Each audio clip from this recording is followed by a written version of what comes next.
मुख्यमंत्री पुष्कर सिंह धामी ने वनाग्नि को लेकर की समीक्षा बैठक में शासन के अधिकारी भी रहे मौजूद। प्रदेश में जंगलों में लगी आग पर जल्द काबू करने के दिए निर्देश।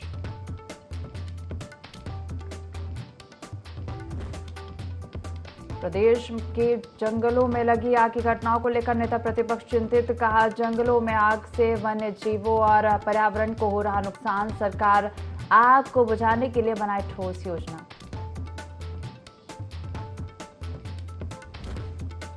निकाय चुनाव की तैयारियों में जुटी बीजेपी, जल्द पार्टी की तरफ से पर्यवेक्षक किए जाएंगे तैनात। वरिष्ठ पदाधिकारियों को नगर निगम क्षेत्र में भेजकर दावेदारों के नाम का पैनल करेंगे तैयार।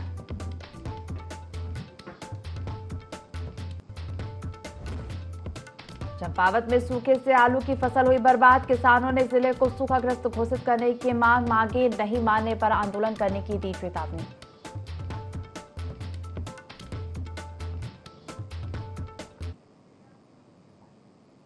देवभूमि लाइव देख रहे हैं आप और मैं हूं आपके साथ दिव्या। बुलेटिन की शुरुआत करेंगे खबरों के साथ। मुख्यमंत्री पुष्कर सिंह धामी ने रांची में भाजपा प्रत्याशी संजय सेठ के समर्थन में जनसभा को संबोधित करते हुए कहा कि झारखंड और उत्तराखंड में काफी समानताएं हैं। न केवल इनका गठन एक साथ हुआ बल्कि इनकी परिस्थिति भी लगभग समान है। दोनों राज्यों का एक बड़ा वर्ग विकास से वंचित रह जाता है। उन्होंने कहा कि दोनों ही राज्यों में भाजपा ने वंचित लोगों के विकास करने की पीड़ा उठाई थी। वहीं कांग्रेस प्रदेश महामंत्री नवीन जोशी ने कहा कि भारतीय जनता पार्टी की सरकार ने देश को सिर्फ बेचने का काम किया है। कांग्रेस के समय में जितने भी काम किए गए हैं उनको बंद कर दिया गया है और सरकारी प्लेटफॉर्म को हटाकर प्राइवेटाइजेशन की ओर जोर दिया जा रहा है।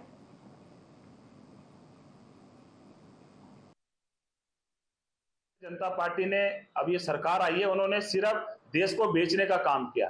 कांग्रेस के समय पे जो जो उद्यम कांग्रेस ने लगाए थे उनका निजीकरण करना भारतीय जनता पार्टी की उपलब्धि है। उनको बेचना भारतीय जनता पार्टी की उपलब्धि है। उनका विकास से कोई मतलब नहीं। आप विकास की बात बताइए ना, आपने कौन कौन से विकास की योजनाएं लेके आए? कितने आपने आईआईएम बनाए, कितने आपने एम्स बनाए, कितने आपने कॉलेज बनाए, कितने आपने हॉस्पिटल्स बनाए, कितनी आपने रोडें बनाई? आप इन मुद्दों में बात करिए ना। सरकार किसकी है?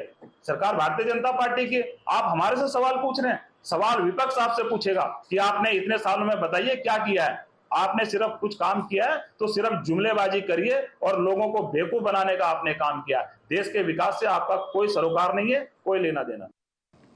मुख्यमंत्री पुष्कर सिंह धामी ने नई दिल्ली से शासन के उच्च अधिकारियों की वीडियो कॉन्फ्रेंसिंग के जरिए बैठक ली। बैठक में वनाग्नि की बढ़ती घटनाओं की रोकथाम, पेयजल संकट से निपटने के साथ ही 4 धाम यात्रा की तैयारियों की समीक्षा की गई। मुख्यमंत्री की समीक्षा बैठक में शासन के उच्च अधिकारी वर्चुअल माध्यम से सचिवालय देहरादून से उपस्थित रहे।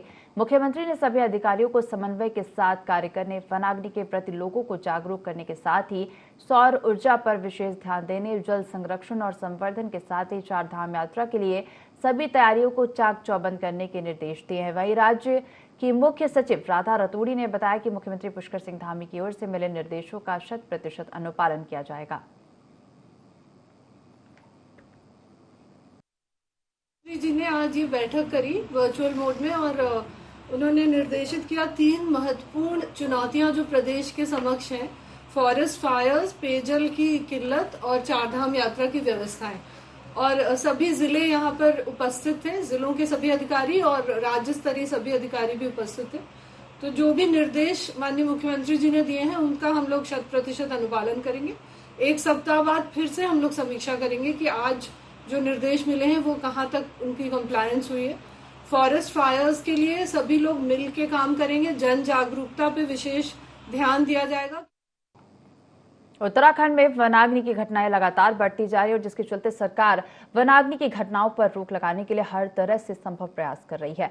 बता दें कि उत्तराखंड में अभी तक 360 वनाग्नि की घटनाएं सामने आ चुकी है, जिसमें 58 घटनाएं नामजद होने के बाद कार्रवाई की जा चुकी है और 68 गिरफ्तारियां हुई हैं। प्रदेश मीडिया प्रभारी मनवीर चौहान ने बताया कि सरकार द्वारा वनाग्नि नियंत्रण कक्ष के बाहर टोल फ्री नंबर जारी किया गया है, जिस पर सूचना मिलते ही सरकार द्वारा तत्काल कार्रवाई की जा रही है।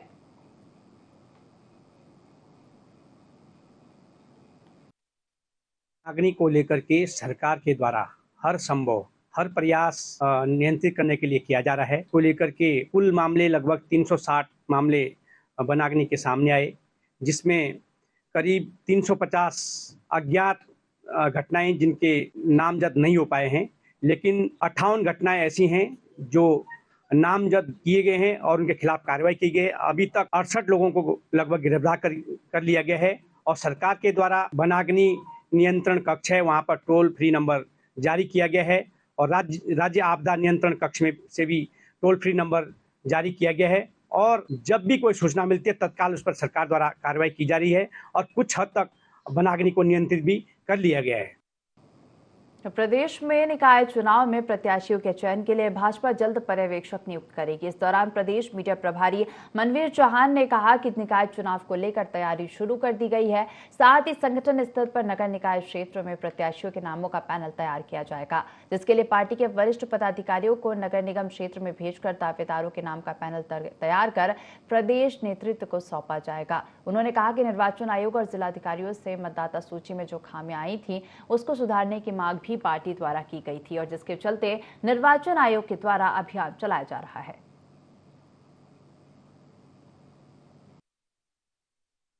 जुट गई है और संगठन स्तर पर जो नगर निकाय क्षेत्रों में प्रत्याशियों के नामों का पैनल तैयार किया जाता है, उसके लिए हमारे वरिष्ठ पदाधिकारियों को नगर निकाय क्षेत्रों में भेज करके वहां पर जो भी दावेदार हैं उन नामों का पैनल तैयार करके प्रदेश नेतृत्व को सौंपेंगे।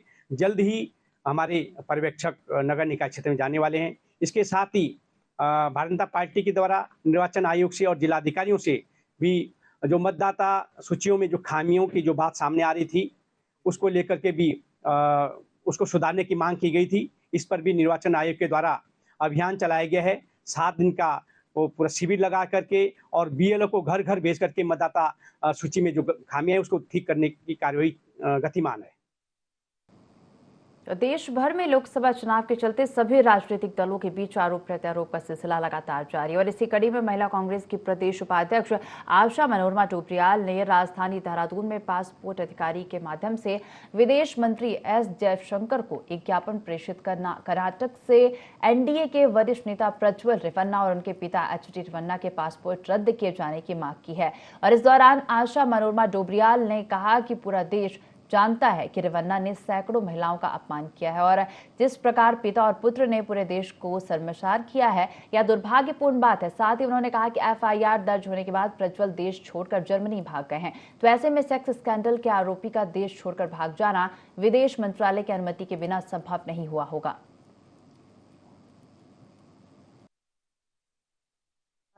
पूरे देश की महिलाओं का अपमान जो हुआ है, 3000 महिलाएं कम नहीं होती, वो 3000 महिलाएं नहीं, वो पूरे देश की महिलाओं का अपमान किया है। और जिस तरीके से बाप बेटी की जोड़ी और मोदी जी के करीबी प्रज्वल और उनके पिता जिस तरीके से उन्होंने शर्मसार किया है पूरे देश को, हम तो कहते हैं कि ये बहुत शर्म की बात है। और जिस तरीके से कि ये सब हुआ है उस तरीके से उनको भारत बुला के दोनों बाप बेटों को वो कड़ी से कड़ी सजा देनी चाहिए और उनका पासपोर्ट उसी समय रद्द होना चाहिए। तो चारधाम यात्रा नजदीक आते ही शासन प्रशासन अपनी तैयारियों को अंतिम रूप देने में लगे हैं। जल संस्थान भी चारधाम यात्रा मार्गों में पानी की समुचित व्यवस्था को लेकर अलर्ट मोड में नजर आ रहा है। जल संस्थान की मुख्य प्रबंधक महाप्रबंधक नीलिमा गर्ग ने कहा कि चारधाम यात्रा बेहद नजदीक और ऐसे में जल संस्थान द्वारा चार धाम मार्गों में पानी की समुचित व्यवस्था करने के लिए तमाम अधिकारियों को निर्देशित किया गया है। हालांकि नीलिमा गर्ग ने कहा कि हेमकुंड मार्ग पर अभी भी कुछ कार्य बचे हुए हैं जिनको 10 मई तक पूरा कर लिया जाएगा। पूरा काम पूरा कर दिया है और इसमें जितने भी टीटीएसपी, पीटीएसपी और इसके अलावा हम लोग जानवरों के लिए चरी का इंतज़ाम करते हैं और टॉयलेट्स में पानी देने का, वो सारे काम पूर्ण हो गए हैं। केवल हेमकुंड वाला 10 मई तक हो जाएगा, उसके रास्ते में अभी थोड़ा बर्फ है तो वो बचा है और सारे ही काम कंप्लीट हो। देहरादून शहर में स्थानीय डेयरी विक्रेताओं के गंदगी फैलाए जाने की शिकायतों पर नगर निगम एक्शन मोड में नजर आ रहा है और जिसके चलते मुख्य नगर स्वास्थ्य अधिकारी डॉक्टर अविनाश खन्ना ने अपनी टीम के साथ देहरादून की 16 डेयरी का औचक निरीक्षण करके कार्रवाई की और कुल 69,000 रुपए के चालान काटे। और इस बात पर डॉक्टर अविनाश खन्ना ने कहा कि डेयरी मालिकों के पशुओं के मलमूत्र को नालियों में बहाने की शिकायतें लगातार जनता से मिल रही थी। साथ ही उन्होंने कहा कि इसकी वजह से नालियों का चौक होना और पानी जमा हो रहा है, जिसके लिए इनका चालान किया गया और भविष्य के लिए चेतावनी दी गई है।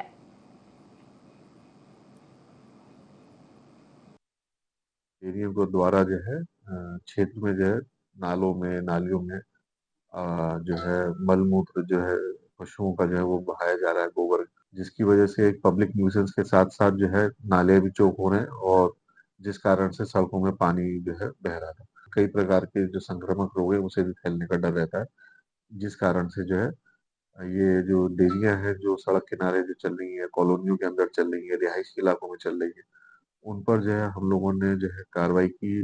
जहाँ पर वहां पर ये देखने को मिला कि ये लोग खुले में जो है गोबर बहा रहे हैं और इन पर जो है चालानी कार्रवाई की गई तथा इनको भविष्य के लिए भी चेतावनी दी गई है। भानियावाला के संगतियावाला क्षेत्र में जब मोबाइल कंपनी के कर्मचारी टावर लगाने पहुंचे तो ग्रामीण आक्रोशित हुए और टावर कंपनी का विरोध करते हुए टावर को आबादी क्षेत्र से बाहर लगाने की मांग की। ग्रामीणों का कहना है कि मोबाइल टावर से निकलने वाले रेडिएशन से कई तरह की बीमारियों का खतरा रहता है। किसी भी कीमत पर इस टावर को आबादी क्षेत्र में नहीं लगने देंगे। इससे पहले भी क्षेत्र में टावर लगे हुए हैं जो ग्रामीणों के विरोध के कारण काम नहीं कर रहे हैं। वहीं जिस व्यक्ति के खेत में टावर लगाया जा रहा है उसका कहना है कि यह सब एक षड्यंत्र के तहत हो रहा है। एक व्यक्ति के पीछे सभी लोग चल रहे हैं, हमने सिर्फ अपनी जमीन दी है।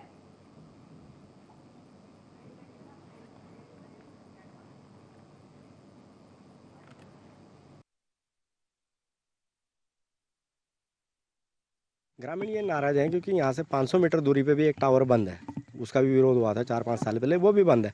फिर भी जो ये कंपनी आके हमारे ही क्षेत्र में जो है दूसरा टावर इम्प्लीमेंट कर रही है, तो हम जो है सब ग्रामीण इसका विरोध कर रहे हैं। ठीक है, 21 तारीख को मार्च को जो है सबसे पहला विरोध हुआ था।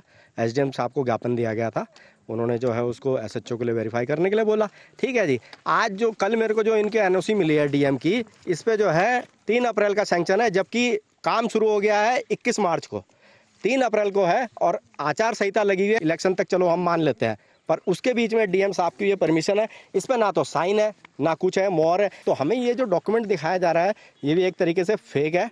तो हम जो है सब ग्रामीण इसका विरोध कर रहे हैं कि पहले आप अपना डॉक्यूमेंटेशन पूरा कर लीजिए। अगर डॉक्यूमेंटेशन भी हो जाता है तो हमें विरोध रहेगा इसका। क्यों जब जनता कह रही कि भाई बीमारी की जड़ है तो क्यों लगना उसने था। हमारा पड़ोस में लगी है टावर हो, वो भी बांधा पड़ा हुआ। जोली में 2 टावर लग रहे थे बोल, वो भी बंद कर दिया गांव वालों ने। क्यों करियो आप बोलो, तुम बोलो आप वो क्यों हुए बंद। अपनी मांगों को सरकार तक पहुंचाने के लिए हरिद्वार के ट्रैवल व्यवसायियों ने अनोखा प्रदर्शन किया है। धर्मनगरी हरिद्वार में जिला पर्यटन अधिकारी के ऑफिस में हरिद्वार के सभी ट्रैवल व्यवसायियों ने संयुक्त मोर्चा पर्यटन उद्योग के बैनर तले बैंड बाजे के साथ पर्यटक अधिकारी के ऑफिस में पहुंचे, जहां उन्होंने बैंड बाजों के साथ अपनी मांगों को रखा।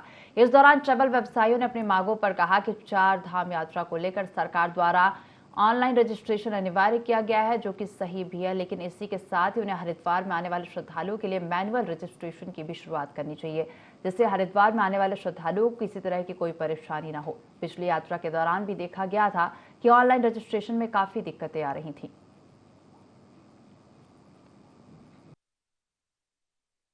अपनी मांग को लेके आए थे कि जो यात्री हरिद्वार में आते हैं जिनका रजिस्ट्रेशन नहीं है वो यहाँ आएंगे, उनको मैनुअली रजिस्ट्रेशन दिया जाए। हमारी माननीय मुख्यमंत्री जी से ये मांग चली आ रही है कि यात्री हरिद्वार में आए, उत्तराखंड में आए, उसे परेशानी ना हो और वो इजी गोइंग तरीके से अपनी यात्रा कर सके। जो रजिस्ट्रेशन ऑनलाइन होते हैं वो उसका ऐसी कोई सूचना नहीं होती कि वो यात्री ने रजिस्ट्रेशन किया है या वो रजिस्ट्रेशन गलत है। और कम से कम यहाँ 5000 यात्रियों का पर डे रजिस्ट्रेशन मैनुअल किया जाए। सरकार ने बहुत अच्छी व्यवस्था इस बार यात्रा की है। यात्रा सुचारू करने के लिए सरकार प्रयासरत है, जो निरंतर हम देख भी रहे हैं सरकार के प्रयास। लेकिन साथ ही हर वर्ष इसमें पंजीकरण किया जाता है। पंजीकरण की व्यवस्था जैसे पूर्व में चलती थी, पूर्व की भांति चलती रहे। अभी क्या हुआ है, पंजीकरण में जो है संख्या निर्धारित कर दी है। हम सरकार से अपनी मांग रखने आए हैं, बात रखने आए हैं कि सरकार अगर पंजीकरण की संख्या को समाप्त कर देती है तो इससे जो आने वाला श्रद्धालु है ज़्यादा से ज़्यादा संख्या में आएगा, जिससे उनको भी यात्रा का लाभ मिलेगा। साथ ही हरिद्वार में जो 6 महीने से ट्रैवल व्यवसायी अपने कार्य नहीं कर पाते हैं, यहाँ यात्रा नहीं चल पाती है, ट्रैवल व्यवसाय नहीं ना के बराबर चलता है, ये 6 महीने जो यात्रा चलेगी उससे ट्रैवल व्यवसायियों को भी उत्साह रहे। आगामी 10 मई से उत्तराखंड में 4 धाम यात्रा शुरू होनी है और ऐसे में यात्रियों को कुछ परेशानी ना हो, इसके लिए तमाम संगठन जुड़े हुए हैं। वहीं देहरादून में बाबा केदारनाथ टोली यात्रा के साथ चलेंगे। 5 मई से 10 मई तक यात्रियों के लिए भंडारे की व्यवस्था की जाएगी। कल सुबह मुख्यमंत्री आवास से 5 मई को 300 सेवादारों की टीम को मुख्यमंत्री पुष्कर सिंह धाम में हरी झंडी दिखाकर रवाना करेंगे। वहीं अक्षय तृतीया के पावन पर्व पर 10 मई को बाबा श्री केदारनाथ धाम के कपाट खुलेंगे। कपाट खुलने से पहले भगवान केदारनाथ की पंचमुखी जल विग्रह उत्सव टोली यात्रा पंच केदार गद्दी स्थल ओमकारेश्वर मंदिर ऊखीमठ से अपने धाम के लिए प्रस्थान करेगी। सनातनी देश में सनातनी कार्यों में प्रधान सेवक देश के और मुख्य सेवक प्रदेश के सभी युवाओं को ऐसी प्रेरणा दे रहे हैं कि सनातनी और धर्म कार्यों में आगे बढ़ने का काम युवा कैसे करें। इसके माध्यम से हम लोग आज पूरे उत्तराखंड जब केदारनाथ के कपाट खुलने जा रहे हैं, इसमें मुख्य सेवक करके एक विशाल भंडारे का आयोजन किया जा रहा है। विशाल भंडारे में अलग अलग सांस्कृतिक टीमों की प्रस्तुतियां हैं। उसके बाद हेलीकॉप्टर से पुष्पों की वर्षाओं का कार्यक्रम रखा गया है।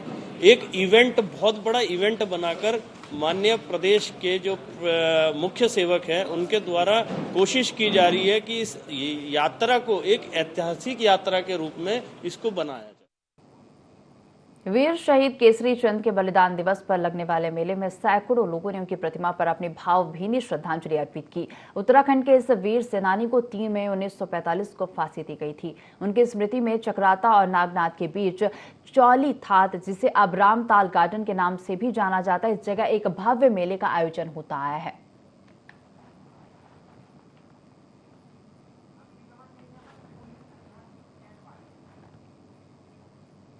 मंगलौर में देर रात 2 पक्षों में जमकर विवाद हुआ, जिसके बाद यह विवाद खूनी संघर्ष में बदल गया। मामला इतना बड़ा कि दोनों पक्षों की तरफ से मंगलौर के सामुदायिक स्वास्थ्य केंद्र के बाहर ही लाठी डंडे चलने लगे, जिसके बाद कोतवाली से पुलिस बल बुलाया गया, तब जाकर मामला शांत हो पाया।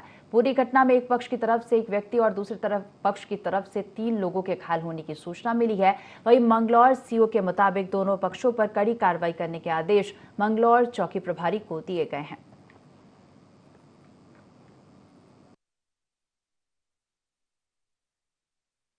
नॉलेज में आया था। इसमें जो पीड़ित पक्ष है उसकी तरफ से तहरीर लेके मुकदमा पंजीकृत करने का निर्देश दे दिया गया है और इसमें सख्त से सख्त कार्रवाई जो आरोपी हैं उनके खिलाफ की जाएगी। मसूरी देहरादून मार्ग पर चुनाखाल के पास एक कार अनियंत्रित होकर एक सड़क से दूसरी सड़क पर चली गई। हादसे में 4 युवकों समेत 5 लोगों की मौत हो गई, जबकि एक युवती गंभीर रूप से घायल बताई जा रही है। बता दें कि वाहन में कुल 6 लोग सवार थे। शहर कोतवाल अरविंद चौधरी ने बताया कि हादसे में 3 लोगों की मौके पर ही मौत हो गई। वहीं घायलों को खाई से निकालकर अस्पताल पहुंचाया गया, जिसमें से और 2 लोगों ने दम तोड़ दिया। बताया जा रहा है कि युवक युवतियां देहरादून IMS और DIT यूनिवर्सिटी में पढ़ाई कर रहे थे। वहीं जिस समय यह हादसा हुआ तब वे मसूरी घूमने के लिए आए थे।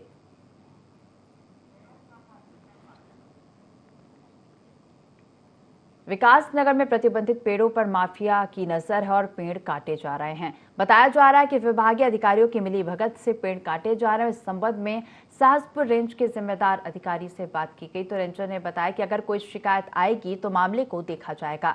यह आश्चर्य की बात तो यह है कि जिम्मेदार अधिकारी भी शिकायत को गंभीरता से नहीं ले रहे हैं। लकड़ी माफिया को वन विभाग के इन अधिकारियों का पूरा संरक्षण है। वही मामला उच्च अधिकारियों के संज्ञान में पहुंच चुका है। DFO कालसी ने मामले को गंभीर मानते हुए कहा कि जांच के बाद आरोपियों पर सख्त कार्रवाई होगी।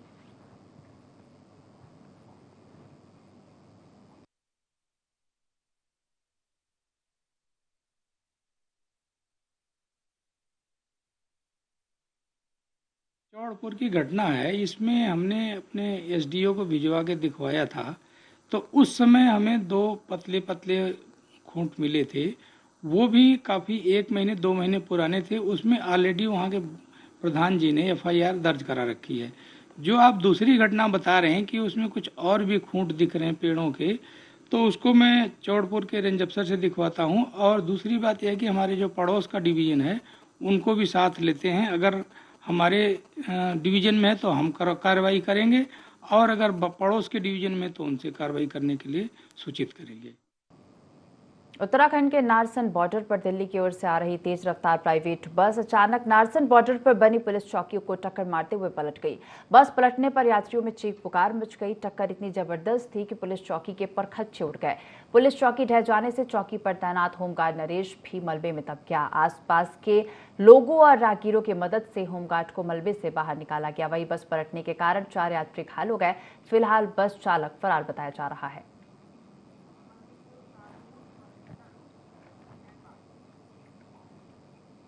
देश में आईपीसी और सीआरपीसी की जगह 1 जुलाई से लागू होने जा रहे 3 नए कानून भारतीय न्याय संहिता, भारतीय नागरिक सुरक्षा संहिता और भारतीय साक्ष्य अधिनियम को लेकर 40वीं वाहिनी पीएसी के सभागार में पहले बैच का 5 दिवसीय प्रशिक्षण शुरू हुआ।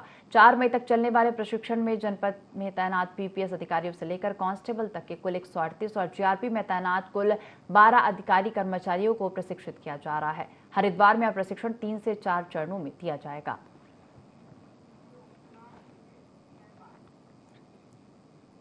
हरिद्वार की मंगलौर विधानसभा सीट पर होने वाले उपचुनाव से पहले दावेदारों ने टिकट मांगना शुरू कर दिया है। इंडियन किसान यूनियन के राष्ट्रीय अध्यक्ष राम कुमार बालिया ने भाजपा हाईकमान से टिकट देने की मांग की। उन्होंने कहा कि मंगलौर विधानसभा किसान बाहुल्य क्षेत्र है। किसान संगठन से जुड़ा होने के नाते वो किसानों की समस्याओं को भली भांति जानते हैं। यदि पार्टी उन्हें मौका देती है तो मंगलौर उपचुनाव में निश्चित रूप से जीत दर्ज करेंगे। 15 जून से हरिद्वार में किसान कुंभ का आयोजन भी होगा। साथ ही उन्होंने लोकसभा चुनाव जीतने वाले दलों से केंद्रीय किसान प्राधिकरण बनाने की भी मांग की।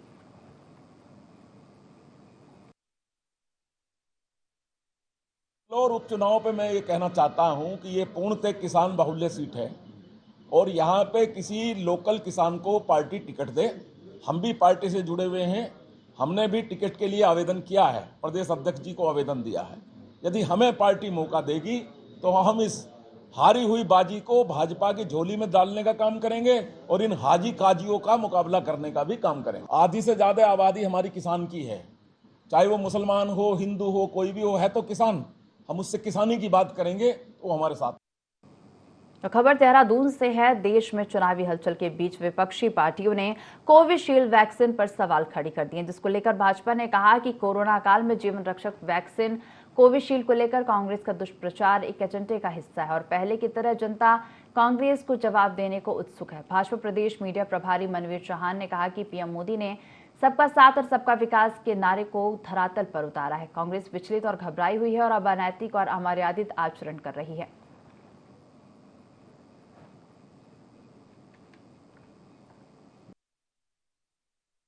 इस वैक्सीन को लेकर के जब वैक्सीन बनकर तैयार हुई थी और देश के करोड़ों लोगों के जीवन को बचाने का काम जब वैक्सीन ने किया, तब से लगातार कांग्रेस और अन्य विपक्षी दल इस पर राजनीति करते आए हैं। और आज जिस प्रकार से पूरे देश में भारतीय जनता पार्टी का चुनाव के दौरान जो माहौल बना हुआ है, आज नरेंद्र भाई मोदी जी को तीसरी बार लोग प्रधानमंत्री बनाना चाहते हैं। सिर्फ और सिर्फ इस तरह के भ्रामक वैक्सीन के प्रति इस तरह के भ्रामक और राजनीतिक दुष्प्रचार कांग्रेस कर रही है, अन्य विपक्षी दल कर रहे हैं। ये सिर्फ और सिर्फ उनकी हताशा है और लोगों को केवल भरमाने की कोशिश वो कर रहे हैं। इस बुलेटिन में फिलहाल इतना ही। आप देखते रहिए IND24। नमस्कार।